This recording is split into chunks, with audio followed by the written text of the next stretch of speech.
Hi friends, welcome to hello Andhra YouTube channel. బంగ్లాదేశ్లో జరుగుతున్నటువంటి అల్లర్లలో హిందువులకు సంబంధించినటువంటి టెంపుల్స్ ఎందుకు టార్గెట్ అవుతున్నాయి, అంతేకాకుండా ఈ టెంపుల్స్తో పాటు హిందువులు ఎందుకు సాఫ్ట్ టార్గెట్ అవుతున్నారు బంగ్లాదేశ్లో, అసలు ఈ బంగ్లాదేశ్లో జరుగుతున్నటువంటి అల్లర్ల వెనక ఎవరి హస్తం ఉంది అనే అంశాలనే ఒకసారి ప్రస్తావించుకుందాం. బంగ్లాదేశ్ ఏర్పడటంలో భారతదేశం ఎంతో తోడ్పడిందని చెప్పుకోవాలి. అసలు భారతదేశం యొక్క ఇన్వాల్వ్మెంట్తోనే ప్రధానంగా చెప్పుకోవాలంటే అప్పటి ప్రధానమంత్రి ఇందిరాగాంధీ గారు పాకిస్తాన్ మీద సైనిక చర్యకి దిగుతామని హెచ్చరించడంతోనే బంగ్లాదేశ్ అనేది ఏర్పడిందని చెప్పుకోవాలి. 1971 మార్చి 26న బంగ్లాదేశ్ ఏర్పడింది. అయితే బంగ్లాదేశ్ ఒక ప్రత్యేక దేశంగా ఏర్పడినప్పుడు వారికి కనీసం తినడానికి తిండి కూడా లేని పరిస్థితి, అంత దుర్భర స్థితిలో ఉన్నటువంటి బంగ్లాదేశ్లో అక్కడ మెహర్పూర్ అనగా ఇండియాకి బంగ్లాదేశ్కి బార్డర్లో ఉన్నటువంటి ఒక టౌన్. ఈ మెహర్పూర్లో ఉన్నటువంటి ఇస్కాన్ టెంపుల్ బంగ్లాదేశ్లో ఉన్న ప్రజలకి రోజుకి 2 లక్షల మందికి అన్నదానం చేసిందని చెప్పుకోవాలి. ఇలా దాదాపు 6 నెలల పాటు బంగ్లాదేశ్లో ఉన్నటువంటి ప్రజలకి రోజు 2 లక్షల మందికి అన్నదానం చేయడం జరిగింది. అయితే ఇంత చేసినా కూడా అవన్నీ కూడా మర్చిపోయి ఇవాళ బంగ్లాదేశ్లో ఉన్నటువంటి ఇస్కాన్ టెంపుల్ మీద దాడి చేయడం జరిగింది. దాడి చేయడమే కాకుండా ఆ గుడిని పూర్తిగా తగలపెట్టి ధ్వంసం చేయడం కూడా జరిగింది. ఈ చర్యలన్నీ కూడా బంగ్లాదేశ్ ప్రజలకి రాబోయే కాలంలో ఎలాంటి పరిస్థితులకి తీసుకువెళ్తాయో అనేది ఇప్పుడైతే అర్థం కావట్లేదు.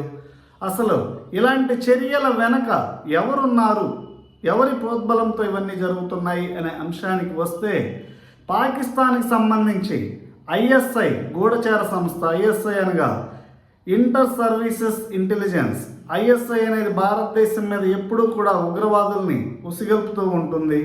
అయితే ఈ ఐఎస్ఐ ప్రోద్బలంతో బంగ్లాదేశ్లో ఉన్నటువంటి ఒక రాజకీయ పార్టీ, అయితే ఆ రాజకీయ పార్టీ పొలిటికల్ అఫిలియేషన్ని 2013లో బంగ్లాదేశ్ సుప్రీంకోర్టు రద్దు చేయడం జరిగింది. పొలిటికల్గా ఈ రాజకీయ పార్టీ ఎన్నికల్లో పోటీ చేయడానికి అర్హత లేదు అని చెప్పేసి ఆ పార్టీ యొక్క అభ్యర్థిత్వాన్ని రద్దు చేయడం జరిగింది. ఇంతకీ ఆ పార్టీ పేరేంటంటే జమాత్-ఏ-ఇస్లాం. ఈ జమాత్-ఏ-ఇస్లాం బంగ్లాదేశ్ పార్టీ సభ్యత్వాన్ని రద్దు చేయడం జరిగింది. అయితే ఈ జమాత్-ఏ-ఇస్లాం పొలిటికల్ పార్టీకి అనుబంధ సంస్థగా ఉన్నటువంటి ఒక స్టూడెంట్ యూనియన్ గ్రూప్ ఐసిఎస్ అనగా ఇస్లామీ ఛత్ర శిబిర్, ఈ ఇస్లామీ ఛత్ర శిబిర్ ఆధ్వర్యంలో ఈ దాడులు అనేవి ప్రత్యక్షంగా పరోక్షంగా హిందువుల మీద కానీ హిందువులకు సంబంధించినటువంటి గుడుల మీద కానీ జరిగాయి. అంతేకాకుండా బంగ్లాదేశ్ ప్రధాని షేక్ హసీనా ఇంటిని ముట్టడించడానికి కూడా పథకం వీరే రచించారు. దేశవ్యాప్తంగా అల్లర్లు జరగడానికి కూడా వీరే ప్రధాన కారణం అని చెప్పేసి వార్తలు వెలువడుతున్నాయి. ఎందుకంటే దీనికి సంబంధించినటువంటి కొన్ని ఆధారాలు కూడా ఉన్నాయని చెప్పుకోవాలి. ఈ సంస్థ జమాత్-ఏ-ఇస్లాం అనే పొలిటికల్ పార్టీ చాలామంది బంగ్లాదేశీయుల్ని ఆఫ్ఘనిస్తాన్, పాకిస్తాన్ పంపించి అక్కడ ఐఎస్ఐ కనుసన్నల్లో భారతదేశానికి వ్యతిరేకంగా ట్రైనింగ్ కూడా ఇప్పించింది అనే సమాచారం కూడా ఉంది. అయితే వీరికి ఫైనాన్షియల్గా ఫండింగ్ అనేది ఎవరు అందిస్తున్నారు అనే అంశానికి వస్తే, భారతదేశం ఎదుగుదల చూస్తూ ఓర్చుకోలేనటువంటి చైనా వీరికి ఆర్థికంగా అండదండలు అందిస్తూ పరోక్షంగా వీరికి సహాయపడుతూ భారతదేశం పైన భారతదేశ సార్వభౌమాధికారాన్ని సవాల్ చేసే విధంగా ఇలాంటి కుట్రలన్నీ కూడా పన్నుతూ ఉన్నారని చెప్పుకోవాలి. అయితే ఇవన్నీ కూడా గమనిస్తున్నటువంటి భారతదేశ గూఢచార సంస్థ రీసెర్చ్ అండ్ ఎనాలిసిస్ వింగ్ రా ఒక సర్విలెన్స్ అనేది ఈ జమాత్-ఏ-ఇస్లాం మీద ఉంచిందని చెప్పుకోవాలి. వారి మీద ఒక నిఘా పెట్టడం కూడా జరిగింది.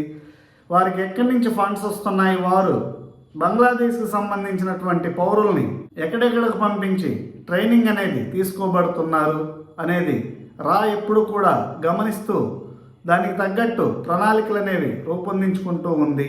వారి ప్రధాన ఉద్దేశం ఏంటంటే ఆఫ్ఘనిస్తాన్లో తాలిబాన్ పాలన ఎలా తీసుకువచ్చారో అలాంటి పాలనే బంగ్లాదేశ్లో తీసుకురావాలి అనేది జమాత్ ఏ ఇస్లాం పార్టీ ప్రధాన ఉద్దేశం. అయితే వీరికి సపోర్ట్గా పాకిస్తాన్, చైనా ఉన్నారు అని చెప్పుకోవాలి. ఎందుకంటే బంగ్లాదేశ్లో కూడా తాలిబాన్ స్టైల్ రూలింగ్ అనేది వస్తే భారతదేశానికి చాలా ఇబ్బందికర పరిస్థితులు అనేవి వస్తాయనేది వారి అంచనా. ఇలాంటి కుట్రలన్నింటినీ కూడా భగ్నం చేస్తూ Indian spy agency research and analysis wing అనేది ఎప్పటికప్పుడు వారి కుట్రలన్నీ కూడా ఎదుర్కొంటూ ముందుకు వెళ్తుందని చెప్పుకోవాలి. అయితే తమకి కష్టకాలంలో వెన్నంటి ఉండి తమ దేశం ఏర్పడడంలో ప్రధాన భూమిక పోషించినటువంటి, దేశం మీదే కుట్ర పన్నుతున్నటువంటి బంగ్లాదేశ్ పౌరులకి చివరికి పాకిస్తాన్ పౌరులకి ఎలాంటి గతి పట్టిందో, పాకిస్తాన్ దేశం ఏ విధంగా అడుక్కు తినే పరిస్థితులకి వెళ్ళిందో అలాంటి పరిస్థితులే ఎదురవుతాయి అని చెప్పుకోవాలి. మనందరికీ తెలిసిందే గత సంవత్సరం కిందట పాకిస్తాన్లో ఎటువంటి పరిస్థితులు అనేవి నెలకొని ఉన్నాయి.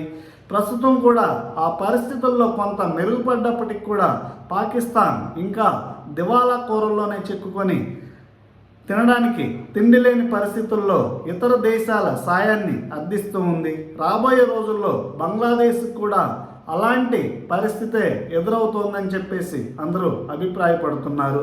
ఈ అంశం మీద మీకున్నటువంటి అభిప్రాయాలను కామెంట్స్ రూపంలో తెలియజేయండి. Thank you.